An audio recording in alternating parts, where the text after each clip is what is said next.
melihat keputusan-keputusan di APBN itu tidak terlepas dari keputusan politik tentunya. Dari 7 tahun pengalaman saya di bidang Komisi Keuangan, itu penggodokan APBN pertama itu ada di Komisi 11 yang kebetulan saya ada di sana. Itu selalu diawali dengan asumsi pertumbuhan, asumsi makro, growth-nya itu berapa, kemudian pengangguran seperti apa, kurs seperti apa, dan seterusnya.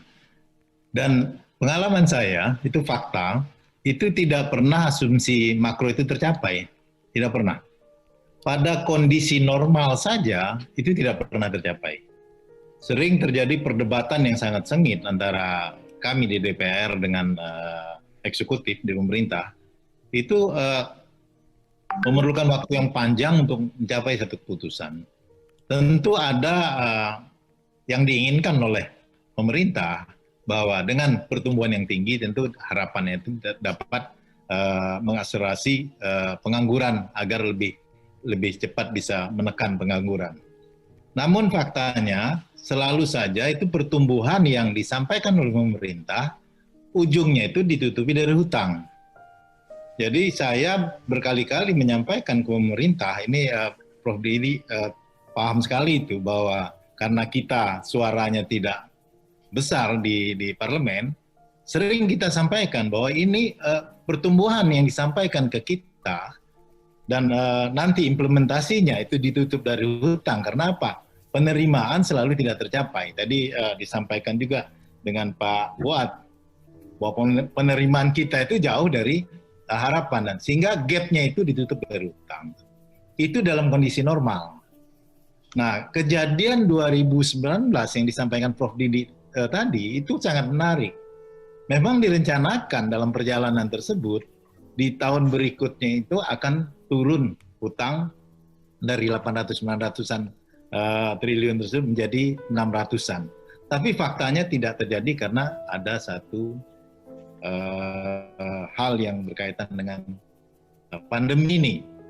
Sehingga diputuskanlah pada saat itu. Nah, ini yang menjadi pembicaraan di banyak khalayak bahwa kewenangan yang berkaitan dengan budgeting itu berpindah dari legislatif ke eksekutif. Kenapa itu terjadi? Karena adanya Perpu nomor 1 yang ujungnya menjadi Undang-Undang nomor 2, di mana defisit anggaran yang tadinya di Undang-Undang APBN maksimal 3% itu boleh melebihi 3%. Nah, disinilah puncaknya hal itu terjadi. Sehingga kita melihat kondisi seperti ini, pemerintah menyampaikan rencana-rencana kerja, rencana-rencana yang berkaitan dengan belanja itu terkesan semaunya. Dan kita di parlemen tentunya membahas tersebut dari posisi lebih kepada memberi saran atau memberi masukan-masukan, karena kewenangan itu sendiri sudah berada di tangan eksekutif. Nah, hal inilah yang terjadi. Nah, kita melihat banyak hal yang terjadi tersebut, munculnya utang yang begitu besar karena untuk menutupi kebutuhan-kebutuhan anggaran yang pada hematnya, kalau menurut saya pribadi juga tidak semuanya produktif gitu. Dan bahkan saya sempat menyampaikan sekarang itu bukan hanya skala prioritas pendekatannya, tapi harus pakai rasio produktivitas. Saya sudah sampaikan berkali-kali ke pemerintah. Jadi kalau prioritas di Indonesia semuanya prioritas, mulai dari infrastruktur, kesehatan, pendidikan, dan seterusnya, keamanan. Tapi pendekatan itu lebih kepada arah ke produktivitas. Mana yang lebih produktif dulu, yang bisa dilakukan, yang berdampak langsung pada masyarakat. Sekarang kita mengalami pandemi dengan dampak yang luar biasa. Kami dari PAN tentunya, kebetulan saya dari Partai Nasional, itu mendorong agar pandemi ini dibereskan dulu. Gitu. Mendorong pandemi ini dibereskan dulu. Tapi akhirnya pemerintah mensejajarkanlah pandemi dibereskan, kemudian ekonomi tetap dijalankan. Dan inilah yang banyak dilihat oleh publik juga, bahwa kebijakan-kebijakan yang ragu seperti inilah yang membuat akhirnya kita sampai di puncak kegagalan dalam menganalisa pandemi ini. Nah, kemudian kita melihat juga dari sisi hutang yang luar biasa tersebut, alokasi, katakanlah kita bicara soal ekonomi juga perlu diperhatikan. Alokasinya juga itu pertama, kita melihat pertumbuhan itu kan ada 4 sektor atau 4 faktor yang bisa mendongkrak pertumbuhan itu sendiri, yaitu utamanya tentunya diharapkan belanja masyarakat. Kemudian adanya investasi, kemudian adanya ekspor. Nah, yang penting lagi adalah pada saat ini kondisi yang memungkinkan itu adalah belanja pemerintah. Nah, di belanja pemerintah inilah kita melihat banyak sekali kendala-kendala yang tidak produktif. Banyak dialokasikan ke dana-dana pembangunan yang sifatnya lebih jangka panjang. Sementara kondisi ekonomi kita sudah hampir tenggelam seperti ini kondisi. Nah, untuk hutang ini juga selalu membandingkan seperti yang Prof disampaikan tadi. Kok ini semakin hari semakin meningkat yield-nya, sehingga kita kok bisa lebih kalah dibandingkan yield yang diberikan oleh negara-negara tetangga seperti Vietnam, Thailand, dan lain-lain. Kita membayar itu mahal. Kalau ini berjalan terus-menerus, saya yakin kondisi krisis kita ini tidak jauh lagi. Jadi ini betul-betul memang harus diantisipasi. Kita melihat kalau kondisi seperti ini tidak bisa dicarikan solusi, dan menurut saya di Undang-Undang Nomor 2 tersebut ada hal yang krusial ini. Krusialnya kenapa? Di Undang-Undang Nomor 2 tersebut tahun 2023 harus kembali lagi defisit anggaran itu sebesar 3%. Nah, ini bagaimana caranya gitu. Sementara sampai hari ini pun sudah melebihi, sampai kepada 5,7%. Dan untuk menekan itu di 2023 menjadi 3%, saya melihat sesuatu yang impossible. Nah, ini sudah kita, dan menurut saya ini Kang Nana, Kang Jana, ini perlu juga menjadi diskusi yang menarik nanti. Karena apa? Karena apa solusi atau apa cara pemerintah untuk mengantisipasi bahwa 2023 ini akan defisit APBN menjadi 3%. Bagaimana caranya? Dari mana sumbernya? Gitu. Saya sampai hari ini bertanya pemerintah masih belum dapat respon yang betul-betul bisa mengatasi untuk tahun 2023 ini.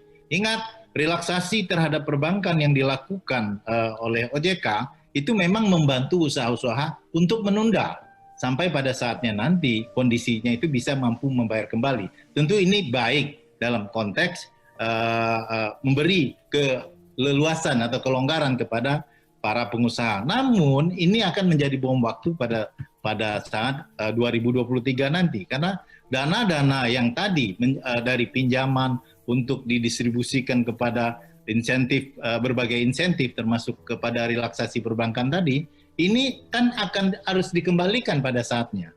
Dan posisi defisitnya kembali ke 3%. Ini sangat krusial. Dan saya melihat ini perlu kita, Prof. Didi juga kita bahas bersama, menurut saya, karena 2023 sebentar lagi. Ini sebentar, sudah Desember, kemudian masuk 2022, dan 2023 kita kembali kepada defisit 3% lagi. Nah, sesuatu yang sangat, kalau menurut saya ini sangat menakutkan. Apalagi kita melihat juga 2024 nanti terjadi pergantian atau suksesi kepemimpinan Republik ini. Nah, 2023 nanti itu ditutup dari mana? Solusi sementara yang terlihat hanya satu kan, membuat lagi perpu yang baru. Itu kalau kondisinya seperti apa. Jadi beban nanti di kepemimpinan berikut ini memang luar biasa bebannya dan belum terlihat. Saya sepakat tadi adanya reformasi APBN yang disampaikan oleh Pak Fuad tadi. Karena apa? Kalau kita tidak berani mereformasi ini, beberapa waktu yang lalu di kami di DPR itu sudah dibahas soal refocusing. Artinya dana-dana yang tadi disampaikan idle yang ada di daerah, kemudian idle ada di kementerian, yang pembangunan dalam kondisi pandemi yang tidak bisa dilakukan, itu dialokasikan pada hal-hal penting. Tapi yang di refocusing itu sendiri jumlahnya tidak seberapa. Bahkan anggaran-anggaran kementerian itu meningkat jauh dari tahun-tahun sebelumnya. Tentu ini alasan utama pemerintah adalah bagaimana supaya pertumbuhan itu bisa dikejar. Nah, kalau menurut saya ini masih sulit untuk dilakukan. Banyak alokasi dana pembangunan yang diharapkan tadi bisa mendongkrak pertumbuhan, tapi selalu bertemu dengan kendala-kendala yang ada di lapangan. Jadi pembangunan itu sendiri banyak terkendala. Kita lihat juga misalnya rencana pemindahan ibu kota, kemudian rencana pembangunan infrastruktur yang luar biasa di setiap daerah, itu kan perlu waktu. Memang infrastruktur yang dibangun itu akan punya kontribusi terhadap pertumbuhan, tapi jangka panjang. Membangun satu jalan tol saja itu perlu mungkin 5 atau 6-7 tahun. Nah, dampaknya terhadap ekonomi ada perlu waktu lagi, mungkin 7-10 tahun mendatang baru ada pertumbuhan. Nah, fokus hal seperti inilah yang menjadi pandangan saya terutama dengan beberapa teman di Komisi 11 itu, agar pemerintah mengalokasikan kepada usaha-usaha atau pembangunan yang padat karya. Ada hal yang menarik lagi yang soal berkaitan dengan insentif yang diberikan ke masyarakat. Tentu ini baik, stimulus yang diberikan, tapi ada yang disampaikan itu dalam bentuk sembako. Nah, ini dari awal rencana pemerintah seperti itu, saya termasuk orang yang paling mengkritisi, karena kenapa bentuk sembako yang dikasihkan, kenapa tidak ditransfer aja dalam bentuk tunai, sehingga masyarakat desa itu tidak perlu ngantri, tidak perlu nunggu dengan risiko keramaian, dan mereka bisa menerima langsung ke rekening mereka, dan mereka bisa belanja beras dan lain-lainnya di warung-warung di sebelah rumah mereka, sehingga ini akan menumbuhkan kegiatan ekonomi di setiap daerah. Tapi tadi seperti yang saya sampaikan, suara kami memang terbatas di sana, sehingga hal tersebut tetap berjalan dan sesuai dengan pandangan kami pada saat itu ke depan akan terjadi masalah banyak. Ternyata betul, masalah sembako itu menjadi masalah korupsi yang jadi bancakan. Nah, setelah itu pun kami berusaha untuk menyampaikan pemerintah agar hal tersebut harus dihindari. Tapi ini tetap berjalan lagi. Jadi banyak hal-hal sebenarnya yang di kita, di parlemen itu betul-betul melakukan pengawasan, melakukan kemudian komunikasi dan diskusi yang dalam, tapi ujungnya itu nanti tergantung lagi dengan keputusan-keputusan politik yang tentunya kita di alam demokrasi, seperti Prof. Didi bilang tadi, suara terbanyaklah yang bisa melaksanakan keputusan-keputusan tersebut. Nah, ini memang kita kalau Prof. Didi tadi menyebutkan ada demokrasi siluman, nah, kita memang perlu mengantisipasi hal ini ke depan supaya nanti di ke depan ini betul-betul siluman-siluman seperti ini betul-betul bisa kita jaga bersama. Gitu.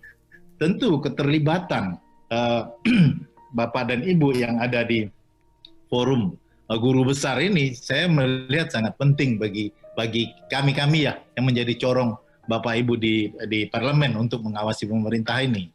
Jadi kita melihat juga ada hal lagi-lagi yang menarik tadi disampaikan juga lah oleh Bapak Anton, di mana Silva. Nah, ini juga sesuatu yang kita melihat kok bisa dalam kondisi sulit ini hutang ditarik dulu, kemudian serapannya berkurang, sisalah Silva terakhir itu posisi 247-an dan totalnya menjadi 300-an seperti data Pak Anton tadi. Nah, coba bayangkan dana sebesar itu yang seharusnya bisa dialokasikan untuk kepentingan COVID atau kepentingan yang lebih strategis itu bisa nganggur. Belum lagi nanti dana-dana yang disampaikan Prof. Didi itu di setiap provinsi atau di setiap daerah itu selalu ditempatkan dalam bentuk surat-surat hutang. Karena apa? Surat hutang yang diissued oleh pemerintah ini bunganya lebih menarik dari bank. Jadi tentu mereka nggak mau punya risiko daripada proyek itu dijalankan dengan segala risiko pengawasan KPK dan lain-lain. Mereka tentu taruh di bank aja, mendapat return yang lebih baik. Nah, ini ada hal di situ yang harus memang kita carikan solusinya, bahwa ini tidak saja karena kepala daerah itu tersebut tidak berani melaksanakan proyek atau karena kasus-kasus pandemi yang ada di tanah air ini membuat itu terlambat, tapi mereka juga berpikir dengan risiko-risiko seperti ini. Kalau gerak cepat, nanti mereka juga akan masuk ke wilayah-wilayah pemeriksaan, dan ini menjadi sesuatu. Hal yang penting lagi kalau menurut saya di kebijakan APBN ini adalah bagaimana penerimaan negara ini bisa ditingkatkan.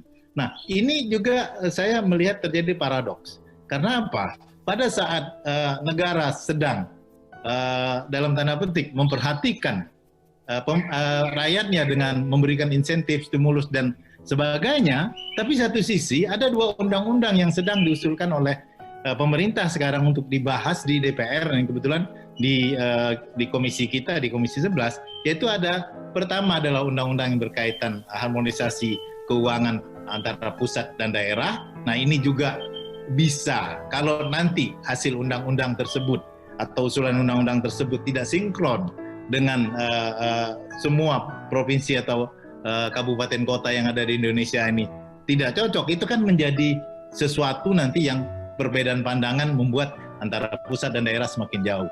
Nah, kemudian ada juga undang-undang yang kaitan dengan ketentuan umum perpajakan. Pak Fuad mungkin itu lebih tahu. Hal tersebut disampaikan beberapa yang sekarang menjadi isu. Sembako akan jadi akan dipajakin dan berbagai hal yang sekarang ini dimunculkan bagaimana dengan pemikiran pemerintah bahwa bagaimana pertumbuhan atau APBN ini bisa dijaga dengan sustain. Nah, dengan alasan tersebut dibuatlah undang-undang. Satu koreksi yang saya sampaikan ke pemerintah pada saat itu adalah, saya bilang kok setiap ada permasalahan di negeri kita sekarang ini, kok bikin undang-undang gitu. Undang-undang itu nanti perlu turunannya lagi, perlu lagi PP-nya dan seterusnya. Sehingga mungkin implementasinya itu baru bisa terjadi di 2024 atau 2025.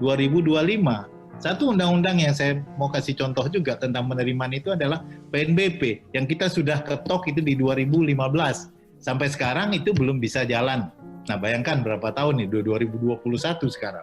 Nah, kalau itu asumsi 4-5 tahun lagi, tentu di periode berikutnya undang-undang itu berjalan. Nah, ini menjadi sesuatu yang memang harus kita pikirkan solusinya juga, dan mungkin masukan-masukan dari forum guru besar ini sangat penting bagi kita di legislatif, sehingga sama-sama kita bisa memperjuangkan bagaimana APBN ini bisa terjaga dengan baik kembali, dan kondisi kebocoran seperti yang disampaikan Prof. Didi, yang disampaikan oleh Pak Fuad tadi bisa kita minimize lah paling tidak, dan kemudian hutang juga bisa dilakukan dengan sebaik mungkin. Dan kami juga sudah merencanakan untuk muncul satu panja utang ini, Prof. Didi, sesuai diskusi kita. Nah, mudah-mudahan nanti kalau panja utang ini bisa berjalan lebih baik, kami insya Allah bisa mengawal itu lebih baik dan memberi pemikiran-pemikiran yang konstruktif pada pemerintah.